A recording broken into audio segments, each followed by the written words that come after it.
માં પીવાના પાણીની લાઇનમાં સર્જાયું છે ભંગાણ। 6 ફૂટ ઊંચા પાણીના ફુવારા ઉડ્યા છે। રાવપુરાના મચ્છીપીટ વિસ્તારમાં બન્યો છે સમગ્ર બનાવ। હજારો લીટર પાણીનો વેડફાટ થયો છે। પીવાનું શુદ્ધ પાણી ગટરમાં વહી ગયું છે।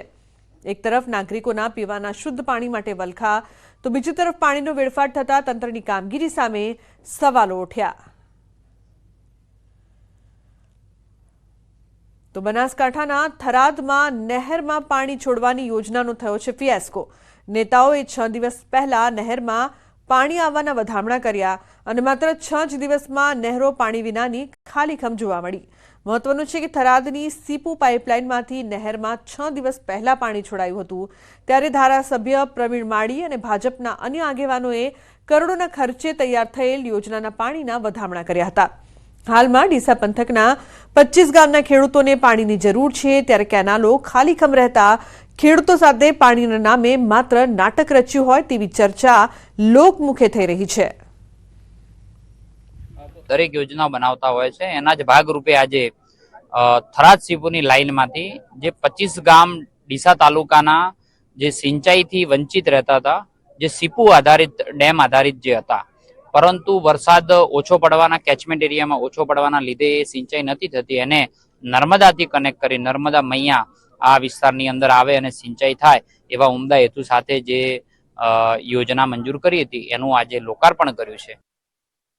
તો વડોદરાના સમા બ્રિજના વિવાદ બાદ ભાયલી અને વાસણા ખાતે બનતા બ્રિજને લઈને વિવાદ સામે આવ્યો છે અને સ્થાનિક લોકો સહિત ધારાસભ્ય દ્વારા પણ બ્રિજ ન બનાવવા માટે રજૂઆત કરવામાં આવી છે।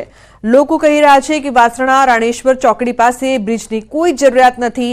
નાના મોટા દબાણો હટાવી દેવામાં આવશે તો પણ ટ્રાફિક સમસ્યાનો હલ થઈ જશે અને જો બ્રિજ બનાવવામાં આવે તો વેપારીઓને પણ મોટા પાયે નુકસાનની ભીતિ સેવાઈ રહી છે।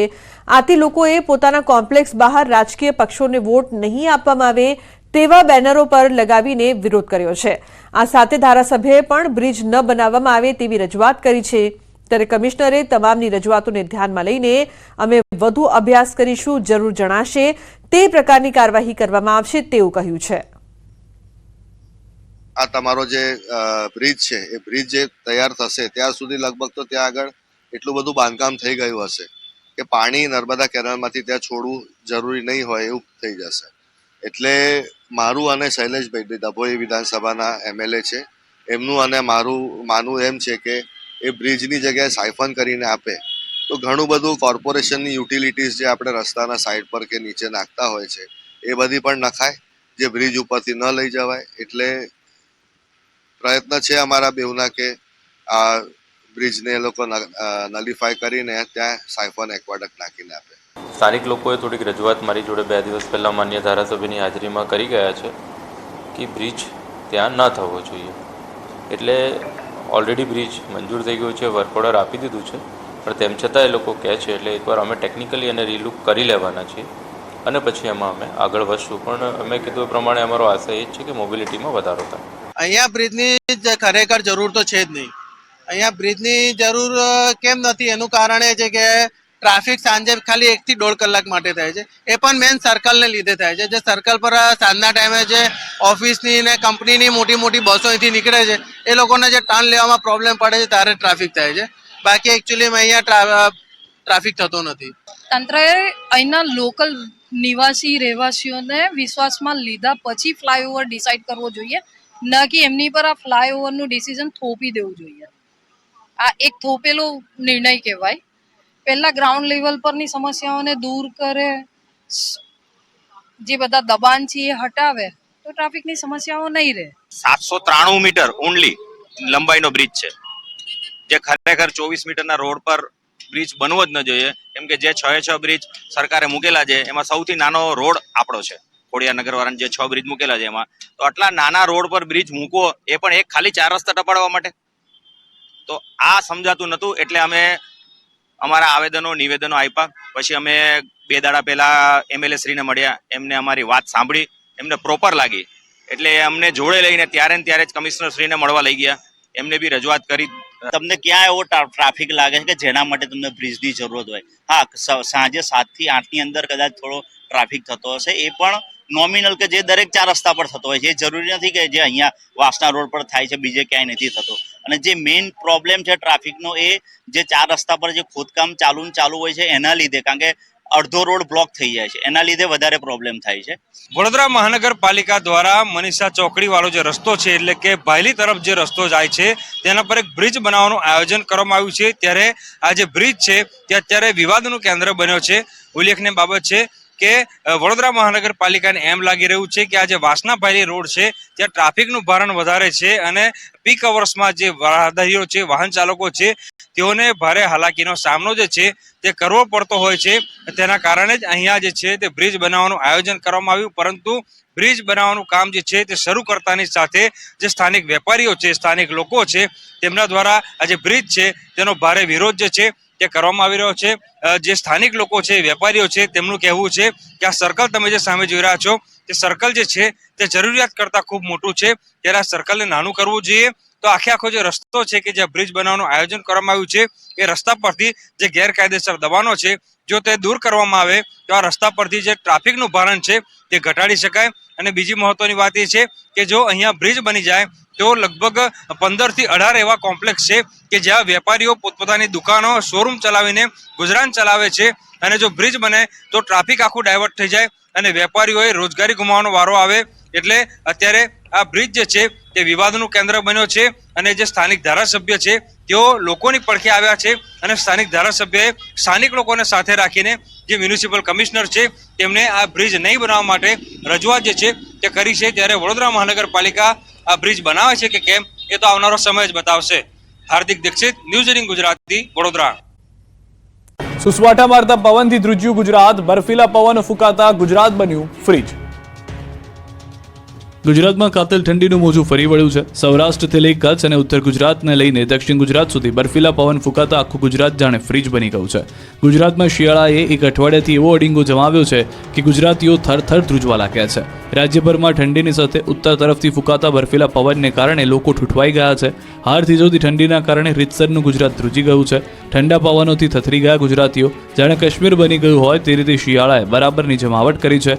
મોટાભાગના શહેરોમાં પારો 12 ડિગ્રીથી નીચે પહોંચી ગયો. સતત ઝડપી ગતિએ પવન ફૂંકાતા મહત્તમ તાપમાનમાં ઘટાડો થયો. સતત ત્રીજા દિવસે નલિયા અને રાજકોટમાં સૌથી ઓછું લઘુત્તમ તાપમાન નોંધાયું. નલિયામાં 8 ડિગ્રી, રાજકોટમાં 9.8 ડિગ્રી, પાટણના રાધનપુરમાં 9.4 ડિગ્રી, પાટણમાં 10.1 ડિગ્રી, નર્મદામાં 10.6 ડિગ્રી, મહીસાગરના લુણાવાડામાં 10.5 ડિગ્રી, મહેસાણાના જગુદણમાં 11.3 ડિગ્રી, દાહોદમાં 11.5 ડિગ્રી, અંબાજી મંદિર ખાતે 11.6 ડિગ્રી તાપમાન નોંધાયું છે. તો અમદાવાદ તો જાણે હિલ સ્ટેશન બની ગયું. શહેરમાં વહેલી સવારથી જ ઉત્તર અને ઉત્તર પૂર્વ દિશા તરફથી પવન ફૂંકાઈ રહ્યા છે, જેની ગતિ 15 થી 20 કિલોમીટર પ્રતિ કલાકની ઝડપ છે. અને વધુ તેજ પવન ફૂંકાતા આ ગતિ 25 કિલોમીટર પ્રતિ કલાક સુધી પણ પહોંચી શકે છે. વહેલી સવારથી જ ઠંડા પવન ફૂંકાતા પારો 13 ડિગ્રીએ પહોંચી ગયો હતો. હજુ અઠવાડિયું કાતિલ ઠંડીમાં ઠૂંઠવા માટે તૈયાર રહેવું પડશે, એટલે ગરમ વસ્ત્રોમાં લપેટાયેલા જ રહેજો. આ તરફ હિલ સ્ટેશન માઉન્ટ આબુમાં કાતિલ ઠંડીએ કહેર વર્તાવ્યો. માઉન્ટ આબુમાં તાપમાનનો પારો -5 ડિગ્રીએ પહોંચ્યો. માઉન્ટ આબુમાં અનેક સ્થળોએ બરફની સફેદ ચાદર છવાઈ. પાર્ક કરેલી કાર ઉપર પણ બરફના થર જામ્યા. આ બરફના થરને કાર પરથી હટાવતા સહેલાણીઓના વિડીયો સોશિયલ મીડિયામાં વાયરલ થયા. ત્યારે માઉન્ટ આબુમાં મોટી સંખ્યામાં પહોંચી રહેલા પ્રવાસીઓએ ફૂલ ગુલાબી ઠંડીની મજા માણી. ત્યારે આબુમાં તાપમાનનો પારો ગગડતા ગુજરાતના સહેલાણીઓ મોટી સંખ્યામાં પહોંચ્યા હતા. જોકે સતત માઉન્ટમાં તાપમાનનો પારો ગગડતા સ્થાનિક લોકોના જનજીવન પર કાતિલ ઠંડીની માઠી અસર થઈ. કચ્છમાં નકલી ઈડી અધિકારીનું આપ કનેક્શન. નકલી ઈડીની ટીમ મામલે હર્ષ સંઘવીના આરોપ. ગુજરાતમાં આપના નેતાએ નકલી ઈડી ટીમ બનાવી, ટીમનો કેપ્ટન બની લોકોને લૂંટ્યા. આરોપી અબ્દુલ સત્તાર આપનો નેતા હોવાનો આરોપ. હર્ષ સંઘવીએ કેજરીવાલ સાથેના ફોટા પણ ટ્વીટ કર્યા હોવાની જાણકારી મળી રહી છે. જે આખી ઈડીની ટીમ પકડાઈ હતી તેમાંથી જે મુખ્ય આરોપી છે તેના આપ કનેક્શન જે છે તે સામે આવી રહ્યા છે. ટીમનો કેપ્ટન બની લોકોને લૂંટ્યા હોવાની વાત હર્ષ સંઘવીએ આ ટ્વીટની અંદર કરી છે. આરોપી અબ્દુલ સત્તાર જે આપનો નેતા હોવાનો આરોપ હર્ષ સંઘવીએ કેજરીવાલ સાથેના ફોટા ટ્વીટ કરીને લગાવ્યો છે. દ્રશ્યોની અંદર પણ આપ જોઈ રહ્યા છો કે જે વ્યક્તિને આપ જોઈ રહ્યા છો કે જે ઈડીનો અધિકારી બનીને ફરતો હતો તે વ્યક્તિ આપના કેટલાક નેતાઓ સાથે ફોટો પડાવી ચૂક્યો છે. અને સૌથી વધારે મહત્વની વાત એ છે કે તે ઈડીના કેપ્ટન જે આખી ટીમ હતો તેનો કેપ્ટન બનીને પોતે રેડ કરતો હતો, લોકોને લૂંટવાનો પ્રયાસ કરતો હતો. ઉત્તર ગુજરાત બન્યું નકલી ખાદ્ય ચીજોનું એપી સેન્ટર. નકલી ઘી અને નકલી વરિયાળી પકડાઈ. નકલી વસ્તુઓની ભરમાર વચ્ચે હવે ઉત્તર ગુજરાતનું મહેસાણા હોય કે કડી, બનાસકાંઠા હોય કે પાટણ, બધા જ શહેરો જાણે નકલી વસ્તુઓના એપી સેન્ટર બની ગયા છે. કૌભાંડનું ઝોન બની ગયેલા ઉત્તર ગુજરાતમાં હવે નકલી વસ્તુનો રાફડો ફાટ્યો છે. લોકોના સ્વાસ્થ્ય સાથે ચેડા કરતા માફિયાઓએ માજા મૂકી છે. 2 રૂપિયા કમાવાની લાલચમાં નકલીનો ખેલ કરતા લોકો પર તંત્રએ તવાઈ બોલાવી છે. પાટણમાં ઘીના સેમ્પલ ફેલ નીકળ્યા છે. પાટણના સિદ્ધપુર જીઆઈડીસીમાંથી પકડાયેલા ઘીના નમૂનાના પૃથ્થકરણમાં મોટો ખુલાસો થયો છે. આ ઘીના નમૂના ફેલ થયા છે. અગાઉ 5500 કિલો ઘીનો જથ્થો ફૂડ એન્ડ ડ્રગ્સની ટીમે ઝડપી પાડ્યો. 16.50 લાખની કિંમતનો ઘીનો જથ્થો સીઝ કર્યો. 4 માસ અગાઉ ઝડપાયો હતો ઘીનો જથ્થો. ઘીમાંથી વેજીટેબલ ઓઇલની ભેળસેળ મળી આવી. ડેરીવાલા ફાર્મ પ્રોડક્ટ નામની ફેક્ટરીમાં બનતું હતું ભેળસેળવાળું ઘી પકડાયું હતું. ભેળસેળવાળું ઘી હોવાનો રિપોર્ટ આવતા ફેક્ટરી માલિક સામે કાર્યવાહી કરાશે. તો મહેસાણાના ઊંઝામાંથી અખાદ્ય વરિયાળીનો જથ્થો પકડાયો છે. ખાસ વાત એ છે કે આ વરિયાળી પર લીલો રંગ ચડાવાતો હતો. વરિયાળી પર લીલો રંગ ચડાવતી એક આખી ફેક્ટરી પકડાઈ છે. આ ગોરખ ધંધો ઊંઝામાં ચાલતો હતો. લોકોના સ્વાસ્થ્યના દુશ્મન આ લોકો વરિયાળી પર લીલો કલર કરીને તેને કલરફુલ વરિયાળી બનાવી દેતા હતા. 1955 કિલો અખાદ્ય વરિયાળીનો જથ્થો પણ ઝડપાયો. કીર્તિ ટ્રેડિંગ નામને ચાલતી આ ફેક્ટરીમાંથી અત્યાર સુધીમાં કેટલી વરિયાળીનું વેચાણ થયું છે તેની પણ તપાસ શરૂ કરાઈ છે. સુરતમાં તસ્કરો અસામાજિક તત્વો બેફામ, પોલીસે સરઘસ કાઢી હવા ટાઈટ કરી કહ્યું આવા 2 કોડીના લુખ્ખાઓથી ડરવાની જરૂર નથી. આવા કોઈ લુખાઓથી ડરવાની જરૂર નથી. બરાબર, ગમે ત્યારે 100 નંબર અથવા તો ઇમિડિયેટલી પોલીસનો કોન્ટેક્ટ કરી શકો છો અને સંપર્ક કરી શકો છો. આવા 2 કોડીના લુખાવાટોથી કોઈ ડરવાની જરૂર નથી. અમે તમારી સાથે જ છીએ. પહેલા લુખ્ખાઓના ટાંટિયા ભાંગ્યા બાદમાં આ રીતે પોલીસે લોકોને અપીલ કરી. કહ્યું આવા 2 કોડીના લુખ્ખાઓથી ડરવાની જરૂર નથી. રાજ્યમાં દાદાઓ બનીને જાહેરમાં આતંક મચાવી લોકોને હેરાન કરતા અસામાજિક તત્વોનું પોલીસ એક બાદ એક સરઘસ કાઢી રહી છે. ગણતરીના દિવસોમાં જ સુરત, વડોદરા, રાજકોટ અને અમદાવાદને મળીને 10થી વધુ પોલીસ સરઘસ કાઢી ચૂકી છે. સુરતમાં ચોક બજાર પોલીસ દ્વારા વધુ 2 આરોપીઓનું સરઘસ કાઢી 2 હાથ જોડાવી લોકો સામે લઈ જવામાં આવ્યા હતા. સુરત શહેરમાં ચોક બજાર વિસ્તારમાં અસામાજિક તત્વો દ્વારા લાંબા સમયથી આતંક મચાવવામાં આવતો હતો, જે કારણે ત્યાંના નાગરિકો ખૂબ જ ત્રસ્ત થઈ ગયા હતા. ખાસ કરીને કુબેરનગર વિસ્તાર પર તત્વોની હરકતો માટેનો અડ્ડો બની ગયો હતો. આ મુદ્દે એક જાગૃત નાગરિકે ચોક બજાર પોલીસ સ્ટેશનને જાણ કરતા પોલીસ દ્વારા આ બંને આરોપીને ઝડપી પાડવામાં આવ્યા હતા.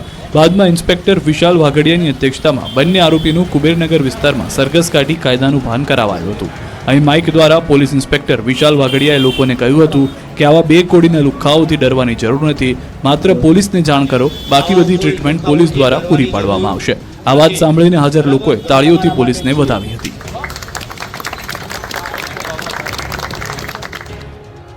સુરતમાં તસ્કરોનો તરખાટ, દુકાનમાં કરી ચોરી, કારીગર ઉઠી જતા તસ્કર જીવ બચાવવા ભાગ્યો. સુરતમાં તસ્કરોએ તરખાટ મચાવી દીધો છે. માંગરોળના કીમ 4 રસ્તા નજીક સિલ્વર પ્લાઝા શોપિંગની દુકાનમાં એક ચોર ઘૂસ્યો હતો. દુકાનનું શટર ઊંચું કરીને ચોરીના ઈરાદે અંદર તો ઘૂસી ગયો, પરંતુ દુકાનની અંદર સૂતેલા કારીગરો જાગી જતા તસ્કરને પરસેવો છૂટી ગયો. ચોરી કરવાનું ભૂલીને જીવ બચાવવા ભાગી ગયો. આ તરફ સુરતના પાંડેસરાથી 2 ચેઇન સ્નેચર્સ ઝડપાયા. સુરત ક્રાઇમ બ્રાન્ચે પાંડેસરાના વડોદ ગામેથી ચેઇન સ્નેચરની ધરપકડ કરી. આરોપી મોહિત પટેલ અને રાહુલ કુમાર ઉર્ફે રંગાની ધરપકડ કરી. આરોપીઓ પાસેથી 12 સોનાની ચેઇન, બાઇક સહિત 12,85,000નો મુદ્દામાલ જપ્ત કરવામાં આવ્યો. આરોપી મોહિત સામે સુરતના અલગ અલગ પોલીસ સ્ટેશનમાં 22 જેટલા ગુના નોંધાયેલા છે. આરોપીઓ ચોરીને અંજામ આપવા નંબર પ્લેટ વગરની ગાડીનો ઉપયોગ કરતા. બંને આરોપી સુરતના અલગ અલગ વિસ્તારમાં ચેઇન સ્નેચિંગ જેવી ઘટનાઓને અંજામ આપતા હતા. મોરબીમાં શ્રમિકોને લૂંટતી ગેંગ ઝડપાય, પોલીસે કાઢ્યો વરઘોડો. મોરબી છરી બતાવી લૂંટ ચલાવતી ટોળકીને ક્રાઇમ બ્રાન્ચે ઝડપી લીધી છે. પોલીસે લૂંટારૂ ટોળકી પાસે લૂંટનું રિકન્સ્ટ્રક્શન કરાવ્યું. અસગર મોવાર, સમીર મોવાર, હનીફ ભટ્ટી નામના લૂંટારૂએ 42 જેટલા શ્રમિકો પાસેથી મોબાઈલ રોકડની લૂંટ ચલાવી હોવાની કબૂલાત આપી. અન્ય આરોપી આવેશ મોવરનો જેલમાંથી ટ્રાન્સફર વોરંટના આધારે કબજો મેળવવા મોરબી ક્રાઇમ બ્રાન્ચ દ્વારા તજવીજ હાથ ધરાઈ. લૂંટારૂ ટોળકી ઇન્ડસ્ટ્રીઝ વિસ્તારમાં એકલા નીકળતા શ્રમિકોને નિશાન બનાવી છરીની અણીએ લૂંટ ચલાવતા હતા. કોઈ શ્રમિક પ્રતિકાર કરે તો મારી નાખવાની પણ તૈયારી રાખતા હોવાનો ચોંકાવનારી કબૂલાત આપી છે. તો બનાસકાંઠાના રોડ પર તસ્કરે મહિલાના દાગીના સેરવી લીધા. મહિલાના દાગીના ચોરી તસ્કરો ફરાર થયા. એક્ટિવા પર આવેલા શખ્સો દાગીના સેરવી ફરાર થયા. મહિલા મંદિરે દર્શન કરી પરત ઘરે આવી રહી હતી તે સમયે એક્ટિવા પર આવેલા 2 શખ્સો મહિલા સાથે વાતચીતના બહાને દાગીના સેરવી ફરાર થતા પોલીસે બનાવ અંગે તપાસ હાથ ધરી છે. પંચમહાલ અને ભરૂચમાં બાઇક ચોરો બેફામ બન્યા. બાઇક ચોરીની આ તસવીર છે પંચમહાલની. કાલોલના વેજલપુરમાં તસ્કરો બાઇક ચોરી ફરાર થયા. કાલોલના વેજલપુરની જૈન સોસાયટીના લોકો રાત્રે મીઠી નિંદર માણી રહ્યા હતા ત્યારે તસ્કર ટોળકીએ મોકાનો લાભ લઈ સોસાયટીમાંથી 2 બાઇકની ઉઠાંતરી કરી ફરાર થયા. સોસાયટીમાં ઘર આંગણે લોક કરીને પાર્ક કરેલી બાઇકની ચોરી કરીને 6 શખ્સો ગાયબ થયા. જોકે બાઇક ચોરીની સમગ્ર ઘટના સીસીટીવીમાં કેદ થઈ. પુષ્પાએ કરોડોનું ચંદન ગુજરાતમાં ઘુસાડ્યું. પાટણ પોલીસની મદદથી આંધ્રપ્રદેશ પોલીસનું ઓપરેશન. રક્તચંદનના 150 ટુકડા ઝડપ્યા. ગુજરાતમાં આંધ્રપ્રદેશથી રક્તચંદન પહોંચી ગયું. ગેરકાયદે ચોરી કરીને રક્તચંદનનો જથ્થો પાટણ પાસેના એક ગોડાઉનમાં સંતાડાયો. આંધ્રપ્રદેશની પોલીસ બાતમીના આધારે પાટણ પહોંચી. પાટણ પોલીસને સાથે રાખીને હાજીપુરના એક શ્રેય વિલાના ગોડાઉન નંબર 70માં કરોડોના રક્તચંદનના 150 ટુકડા પકડી પાડ્યા હતા. સાથે 3 આરોપીની ધરપકડ કરવામાં આવી. પકડાયેલા આરોપીઓએ પાટણ સુધી ચોરીના ચંદનનું વેચાણ કર્યું હોવાની કબૂલાત કરી, જેથી આંધ્રપ્રદેશની પોલીસની ટુકડી સવારે પાટણ પહોંચી અને સ્થાનિક પોલીસની મદદથી હાજીપુરના ગોડાઉનમાંથી ચંદનના લાકડા કબજે કર્યા. પાટણમાં મળી આવેલ રક્તચંદન આંધ્રપ્રદેશથી ફિલ્મી સ્ટાઇલમાં આવ્યું હોવાનું મનાય છે. આશરે કરોડો રૂપિયાના લાલ ચંદન તસ્કરી ઝડપાઈ છે. વડોદરામાં ટીકડખોરો બેફામ થયા. રોડ પર પાર્ક કરેલા વાહનોના કાચ તોડ્યા. વડોદરાવાસીઓ રોડ પર વાહન પાર્ક કરતા હોય તો સાચવજો. કારના કાચ તોડતી ગેંગથી સાવધાન રહેજો. વડોદરામાં તોફાની તત્વોએ રોડ પર જતા વાહનો અને પાર્ક કરેલા વાહનોના કાચ તોડતા તરખાટ મચ્યો છે. મારુતિધામ સોસાયટીમાં મોડી રાત્રે બાઇક પર આવેલા 2 અજાણ્યા શખ્સોએ ઘર પાસે પાર્ક કરેલ કારના કાચ તોડીને ફરાર થયા. જોકે આ સમગ્ર ઘટના સીસીટીવીમાં કેદ થઈ. કારના માલિક જિગ્નેશ પટેલે બાપોદ પોલીસ મથકમાં ફરિયાદ નોંધાવી. દ્રશ્યોમાં જોઈ શકાય છે કે આ શખ્સોના હાથમાં મોટા મોટા પથ્થર છે. જે વાહન નીકળે છે તેના પર પથ્થર ફેંકે છે. પોલીસે સીસીટીવીના આધારે તપાસ હાથ ધરી છે.